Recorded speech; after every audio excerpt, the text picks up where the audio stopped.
Përshëndetje të nderuar miq, jam Sejt Beluli nga Ducati Vlorës. Dua t'ju prezantoj librin tim publicistik, Hebrejt e Zanafiles flisni shqip.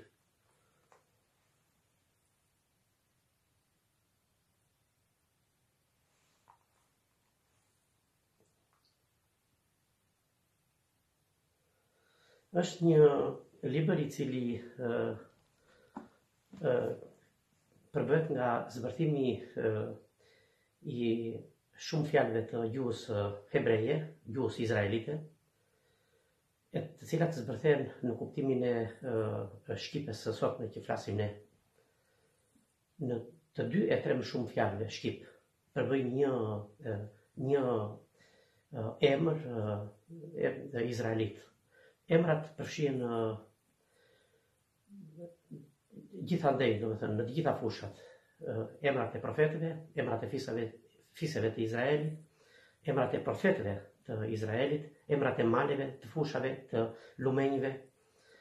Pra, gjithçka që sqarohet në Bibël rreth popullit të përzgjedhur të Izraelit, gjithçka përkthehet e gjitha në gjithçka emërore e tyre përkthehet në gjuhë shqipe. Në kuptim të zbërthimit të historisë që përshkruhet në Bibël. Unë jam studius i Biblës.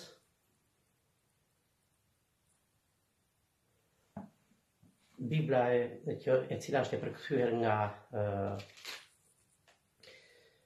Dom Simon Filipaj me ISBN 978 viz 1 viz 84 364 viz 235 viz 0. Është e votuar nga Konferenca AI Peshkëvorë e Shqipërisë, Tiranë 2012. Unë librin e mora në dorë para 2-3 vjetësh,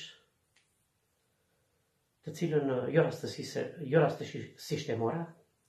Normale që nuk e dija se çfarë fshihej brenda Biblës, apo se s'kisha asnjë lloj dijenie. Thjesht vetëm çfarë kishëm dëgjuar, por unë e mora për çështje besimi, për ta lexuar Biblën. Pasi besojmë në Zot, besojmë fuqishëm në Zot, me thënë të drejtën, dhe normale që e mora Biblën për ta lexuar.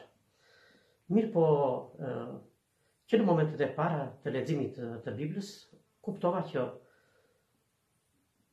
diçka ishte e prafërt me gjuhën tonë.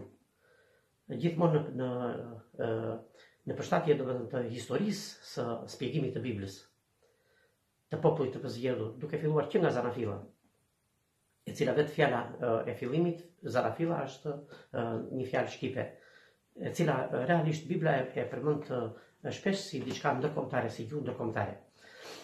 Por realisht nuk është, për ne shqiptar nuk është ndërkombëtare, është një fjalë e pastër shqipe. Ashtu sikurse dhe bëhet fjalë dhe për vetë popullin hebre, apo ndryshe popullin izraelit, siç shpjegohet, siç njihet. Kështu, duke u thelluar në lexim, duke kuptuar, fillimisht mendova se mos ishte diçka rastësore, por duke ju rikthyer prap leximit, po ma vërtetonte katërciptërisht, domethënë që këtu nuk kemi të bëjmë me një rastësi, që emrat e profetëve, të fisëve të Izraelit, të lumenjve, të liqenëve, të gjitha ndodhive, zbërtheshin në shqip, por jo vetëm në kuptimin shqip, por dhe në kuptimin e mirëfillt të shpjegimit që bëhet në Bibël. Pra domethënë çdo emër që është emërtuar sipas ndodhisë historike të asaj kohe. Për shembull, fjalën marrim një shembull domethënë të thjeshtë. Emri Jeruzalem, për shembull, Jeruzalem është absolutisht një bashkim i fjalëve, 2-3 fjalëve shqip. Gjithmonë duke ju përshtatur në variantin e gegrishtës. Këtë kam edhe zbuluar përgjatë gjithë studimit të Biblës, të cilës siç e theksova nga lexim i mirëfillt me shumë vëmendje, me shumë besim, me shumë dashuri e dashamirësi, kalova pastaj më në një studim, sepse këtu bëhesh fjalë për diçka, për një zbulim timin. Një zbulim timin që ishte tashmë tek unë, kishte hedhur rrënjë dhe nuk ishte një diçka rastësore, por ishte një diçka jetike. Bëhet fjalë, për shembull me fjalën që parashtrova më para për zbërthimin etimologjik të saj, emrin e Jeruzalemit, të qytetit të shenjtë, të sotëm, që mban emrin e sotëm. Sipas shpjegimit të Biblës, Jeruzalemi është qyteti në të cilën mbahet e ruajtur Arka e Beslidhjes. Arka e Beslidhjes është, e dim që të gjithë, të paktën teologët, e din që të gjithë, domethënë edhe kishtarët, e din që të gjithë që Arka e Beslidhjes është arka e besës së lidhjes së popullit të hyjë të përzgjedhur me Zotin. Pra aty është gjithçka që lidhet e shenjtë.